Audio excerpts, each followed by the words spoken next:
이 예배가 소망의 시간이 될 것입니다. 그러면 우리의 인생의 길과 진리와 생명 되신 예수님을 만나는 복된 시간이 될 것입니다. 나이가 들수록 지나온 인생을 돌아보는 시간들이 필요합니다. 저도 벌써 나이가 이제 60이 넘어가고 있습니다. 세월이 참으로 빠른 것 같습니다. 이제는 부모 세대들이 다 돌아가시고 죽음에 대해서 생각해보고 또 준비하는 분들이 주위에 한두 사람씩 많이 늘어나고 있습니다. 전에 교회에서 부목사로 있을 때 알고 있는 어느 권사님은 지금 86세입니다. 권사님은 한때 젊었을 때 한국에서 최고 가는 한복집을 대대로 운영했습니다. 대통령들도 영부인들도 그 한복집에 가서 한복을 할 정도로 종로에서 유명하고 실력이 있었습니다. 지금은 아들에게 물려주고 그 한복집이 4대째로 운영되고 있습니다. 그런데 이 권사님은 한 가지 고민이 있습니다. 직계, 가족, 형제, 자매들이 모두 지병으로 먼저 세상을 떠났습니다. 본인만 지금 살아서 지내고 있습니다. 믿음도 좋으시고 권사님은 기도도 많이 하시고 남 부러울 것이 없이 잘 사는데 죽음에 대한 트라우마가 있다고 하셨습니다. 이제는 모두가 내 곁에 있던 직계 가족들이 떠났기 때문에 이제 내 차례가 되었다는 생각을 할 때 자신도 모르게 두려운 마음이 생긴다고 그렇게 얘기했습니다. 이처럼 신앙생활을 잘하던 신앙생활을 하지 않던 죽음에 대한 여러분들, 저는 이 권사님을 충분히 이해할 수 있습니다. 마지막으로 직계 가족이 혼자 남았을 때 그러한 두려움들이 누구에게나 자신도 모르게 찾아오고 엄습해 올 수 있습니다. 이제까지 내가 잘 살아온 것인가? 남은 인생 동안 어떻게 사는 것이 바른 인생인가? 죽음 이후에는 우리가 어떻게 될까? 천국과 지옥이 있다고 하는데 과연 사실까? 여러 가지 고민들이 우리에게 찾아옵니다. 성경은 이러한 우리의 고민을 이제 답을 찾아서 우리에게 말씀하고 있습니다. 성경의 모든 말씀을 여러분들 녹여서 한 구절로 만든다고 하면 요한복음 3장 16절의 말씀입니다. 요한복음 3장 16절 보면 하나님이 세상을 이처럼 사랑하사 독생자를 주셨으니 이는 그를 믿는 자마다 멸망하지 않고 영생을 얻게 하려 하심이라고 말씀하고 있습니다. 이 말씀은 인생의 답을 찾아 살아가는 모든 분들에게 하나님이 전해주고 싶은 심장에서 나온 말씀입니다. 이 말씀은 성경 중에 성경이고 요절 중에 요절이고 진리 중에 진리입니다. 어떤 목사님은 성경 전체를 요약하고 또 성경을 압축하면 맨 마지막에 남는 엑기스 한 구절이 요한복음 3장 16절이라고 말씀하고 있습니다. 이 말씀을 통해 지금까지 수많은 사람들이 인생의 답을 찾아졌고 방황이 그쳤고 하나님을 만나서 인생이 변화되었고 방황하던 인생이 분명한 삶의 목적을 가지고 소망의 삶을 살아갈 수 있습니다. 세계적인 전도자였던 D.L. 무디 목사님이 어느 날 영국을 방문하였습니다. 무명의 헨리 무하우스라는 젊은 청년이 무디 목사님을 수종들었습니다. 무하우스는 미국에 가면은 무디 목사님이 목회하는 그곳에서 설교를 한번 하고 싶다고 그렇게 얘기했습니다. 무하우스는 진짜 미국에 이제 방문했습니다. 그때 무디는 다른 지역에서 부흥회를 인도하고 있었습니다. 무디 목사가 한 번도 무하우스의 설교를 들어보지 못했기 때문에 강당을 그냥 맡길 수가 없었습니다. 망설이다가 월요일 기도회에 설교를 한번 시켜보고 괜찮으면 주일에 시키기로 아내에게 제안을 했습니다. 월요일에 무하우스가 설교를 하는데 교인들이 엄청나게 모여들었습니다. 화요일도 설교하고 토요일까지 계속 설교가 계속했는데 사람들이 몰려왔습니다. 무디 목사님은 궁금해서 아내에게 이 무하우스가 어떤 설교를 했느냐고 물었습니다. 월요일에도 요한복음 3장 16절 가지고 설교했고 화요일에도 수요일에도 토요일까지 계속해서 요한복음 3장 16절 한 구절 가지고 설교를 하였다고 했습니다. 아내는 무디에게 당신은 늘 하나님의 진노와 심판을 말하고 회개하라고 하는데, 이분은 하나님의 사랑만 강조했는데 그렇게 많은 분들이 은혜를 받았다고 그렇게 얘기했습니다. 토요일에 돌아온 무디는 주일에 그 설교자에게 설교를 시켰습니다. 헨리 무아스는 주일에도 요한복음 3장 16절 가지고 설교하는데 수많은 사람들이 변화되고 은혜를 받게 되었습니다. 요한복음 3장 16절은 믿음의 삶을 출발한 우리들에게, 또 방황하는 우리들에게 인생의 분명한 길을 제시하고 정답을 우리에게 말씀하고 있습니다. 우리 중에도 교회에 처음 나오신 분들 있습니다. 아니면 오랫동안 신앙생활을 했지만 살아계신 하나님을 만나지 못해서 인생의 답을 찾지 못하고 방황하며 살아가는 사람들도 있습니다. 오늘 말씀을 통해서 인생의 분명한 답을 발견하고 소망의 삶을 살아가길 바랍니다. 요한복음 3장 16절 다시 한번 읽도록 하겠습니다. 함께 읽겠습니다. 하나님이 세상을 이처럼 사랑하사 독생자를 주셨으니 이는 그를 믿는 자마다 멸망하지 않고 영생을 얻게 하려 하심이라. 아멘. 이 한 구절을 외우시고 묵상하시고 가슴에 새기시고 선포하시면 이 말씀은 소망의 말씀. 첫 번째로, 하나님은 세상을 사랑하셨습니다. 하나님이 세상을 얼마나 사랑하셨는지 하나뿐인 외아들을 우리에게 주셨습니다. 그것은 무슨 이유입니까요? 아무도 멸망하지 않고 예수님을 믿는 사람은 누구나 온전하고 영원한 영생의 삶을 얻게 하려 하시는 것이었습니다. 요한복음 3장 16절 현대인의 성경을 보면 하나님이 세상을 무척 사랑하셔서 하나밖에 없는 외아들마저 보내주셨으니 누구든지 그를 믿기만 하면 멸망하지 않고 영원한 영생을 얻는다, 이렇게 말씀하고 있습니다. 하나님은 어떤 분입니까요? 사랑의 하나님입니다. 하나님은 세상을 사랑하시고, 하나님은 온 세상을 창조한 세상을 사랑하시고, 하나님은 지금도 나를 사랑하시고 우리를 사랑하시고 대한민국을 사랑하십니다. 하나님은 자신을 사랑하시는 것보다 더 우리를 사랑하셨다고 말씀해 주고 있습니다. 하나님은 우리를 사랑하시기 위해서 바로 외아들마저 세상에 보내시고, 저와 여러분의 죄를 대신해서 십자가에 못 박혀 죽으시고 3일 만에 부활하셨습니다. 이것은 나를 향한, 우리를 향한 하나님의 사랑을 확증해 주는 놀라운 사실입니다. 우리나라 조선시대 말기부터 세계에 있는 선교사들이 각 나라에서 왔는데 어느 선교를 정리한 분이 4,000명 정도가 우리나라에 들어왔다고 합니다. 양화진에 있는 선교사 묘원에 가보면 그 당시 우리나라에 들어온 선교사들이 얼마나 헌신적이고 조선을 사랑했는가를 알 수가 있습니다.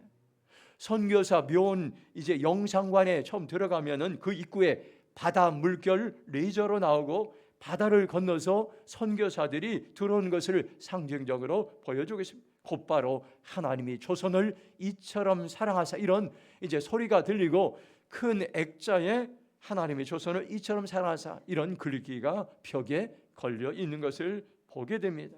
암흑기에 나라가 절망할 때에 그 20대의 수많은 수재들이, 20대의 젊은이들이, 세계 수많은 사람들이 선교사로 우리나라에 들어오게 되었습니다. 유명한 이제 선교사가 있는데 헐버트 선교사입니다. 이분은 이제 감리교 선교사이고 미국인 교육자이고 언론이고 한국 독립운동가였습니다. 그의 묘비에는 이런 글귀가 쓰여져 있습니다. 나는 웨스트민스터 성당보다도 한국 땅이 묻히기를 원하노라고 이렇게 했습니다. 그의 별명이 있는데 한국인보다 한국인을 더 사랑한 외국인이라고 불렀습니다. 이분이 독립운동을 하며 나라를 세우는데, 그리고 교육하고 말씀을 전하는데 이 땅에 선각자와 같이 그렇게 귀하게 사용되었습니다. 우리나라 개화기에 들어왔던 선교사들은 하나님의 사랑이 충만했습니다. 그 사랑을 품고 수개월 동안 여러분들 생사를 가르는 그 생명을 내걸고 배를 타고 조선 땅에 들어와서 20대의 젊음을 바쳤던 한국인보다도 한국을 더 사랑했던 사람들이었습니다. 하나님의 사랑이 조선 땅에 있었기에 나라가 회복하고 독립을 할 수 있었던 것이며, 지금 우리가 기억해야 될 것들이 4,000명의 선교사들이 이 땅에 와서 희생하고 선교하고 이 땅을 사랑했던 그 사랑과 그 은혜와 헌신 때문에 지금 대한민국이 세워질 수 있었다는 것이, 이 땅의 정치인들이, 이 땅의 경제인들이, 이 땅의 수많은 사람들이 잊지 말아야 될 것은 선교사들의 이 사랑을 오늘 우리는 잊지 말아야 될 것입니다. 이처럼 하나님의 사랑은 참으로 위대합니다.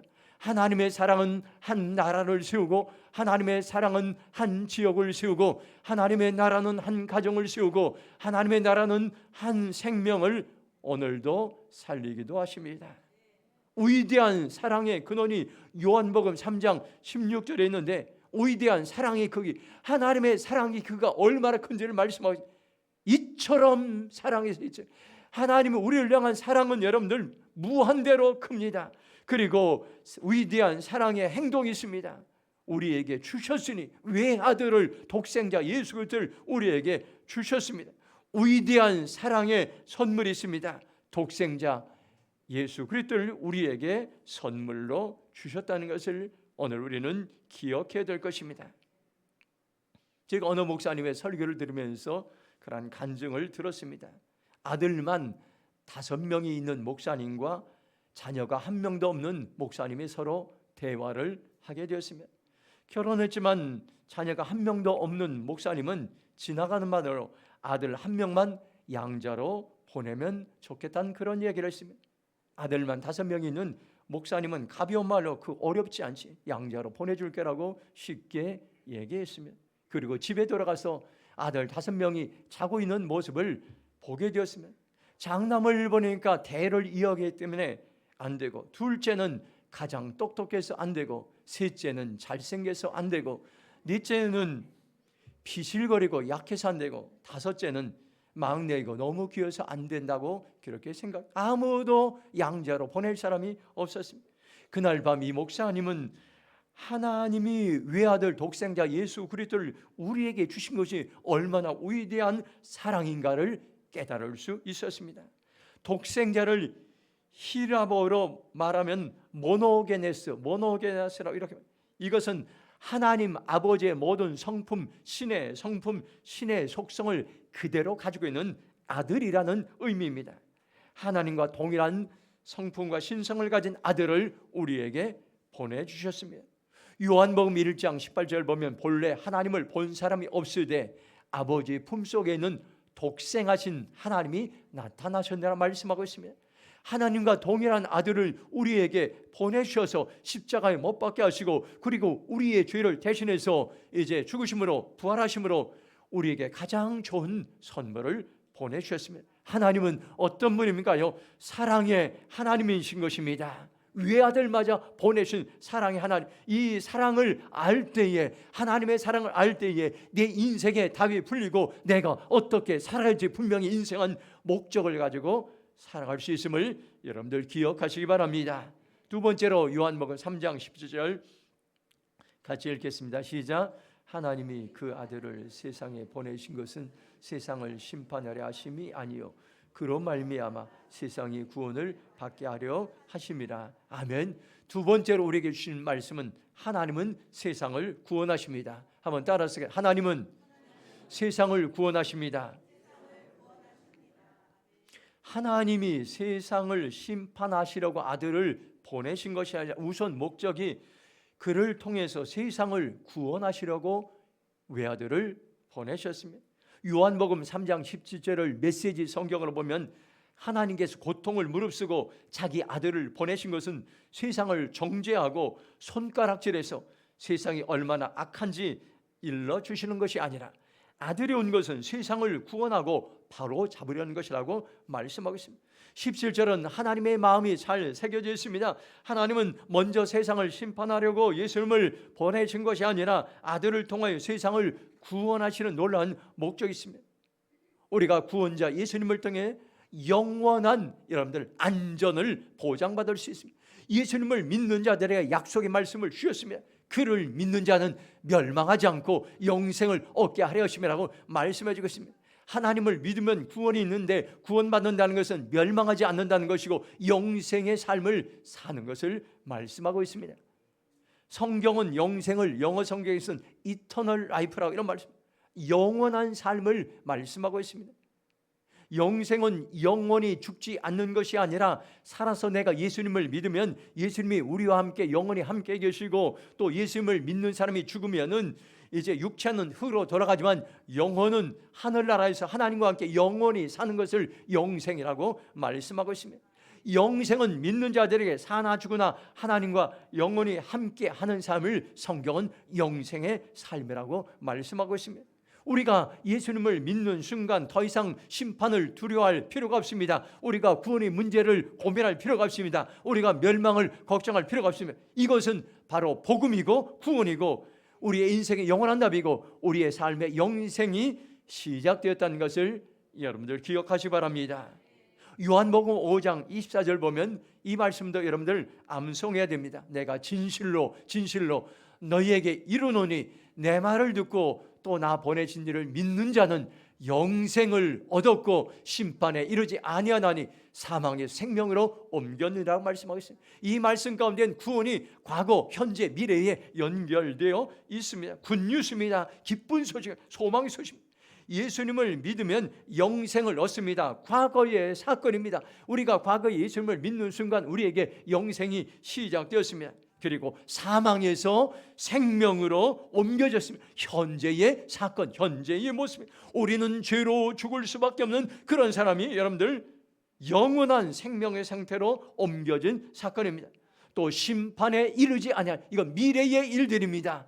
여러분들 미래의 사건인 것입니다. 우리는 구원받은 그런 하나님의 백성으로 미래의 죽음과 심판에 대해서, 지옥에 대해서 두려워할 필요가 없는 것입니다. 구원은 이처럼 여러분들 과거와 현재와 미래의 영원한 안전을 보장하고 있습니다.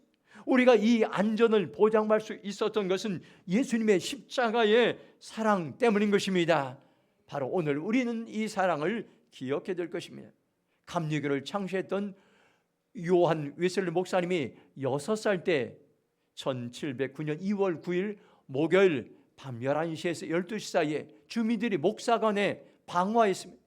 이때 어머니 수산나는 몸이 불편해서 침실에 누워 있었고 아버지 사무엘은 혼자서 다른 방에 있었습니다. 사무엘을 비롯해서 수산나와 다른 자녀들은 모두 화재를 피해 밖으로 나와 있었는데 존 웨슬리는 불길과 연기 때문에 옥장 위에 서서 밖을 내다보고 있어요. 사람들이 안타까워했습니다. 이 웨슬리 목사님 저러다간 죽을까 안타까워하고 사다리를 이제 갖다가 이제 웨슬리 목사를 구하고자 했으나 그것도 너무 시급해서 사다리를 가지고 갈 수가 없었어요. 어떤 사람이 아이디어를 내서 집 벽에 바싹 붙어서 그 어깨 위로 다른 사람이 올라가서 창문에서 웨슬리 목사님을 구출했어요. 그리고 웨슬리 목사 구출되자마자 이제 바로 집이 무너지게 되었습니다. 그는 불 속에서 구출된 6살 때 사건을 평생 잊지 못한 그의 신앙의 DNA, 그의 신앙의 열정은 불 속에서 이제 살아남은 그때의 그 사건을 늘 기억하고 있습니다. 그래서 웨슬리 목사님에게 불타는 집은, 자기가 6살 때 불탔던 그 집은 멸망하는 세계, 하나님을 알지 못해서 방황하는 멸망의 세계를 그는 늘 생각했습니다. 그래서 그는 한 영혼이라 더 전도하고 멸망받고 지옥으로 가는 한 영혼이라 더 살리고자 전도하고 선교해서 그가 죽어가는 이제 88세까지, 18세기는 여러분들 88세면 장수했으면 88세 노년의 나이까지 영국 전역을 돌아다니면서 말을 타고 한 영혼이라 더 복음을 증거하기 위해서 이제 말씀을 전하고 전도하는 전도자의 삶을 살아갔던 것입니다. 그의 전도자의 삶을 통해서 영국 전체가 변화되는 그러한 일들이 일어났던 것입니다. 오늘 우리는 여러분들 다시 한번 기억해야 됩니다. 내가 하나님을 믿고 구원받은 감격의 날이 언제였습니까? 방황하고 고통스러운 인생 속에서 하나님을 만난 구원의 감격의 날이 언제였습니까? 그 날을 여러분들 다시 한번 기억하시기 바랍니다.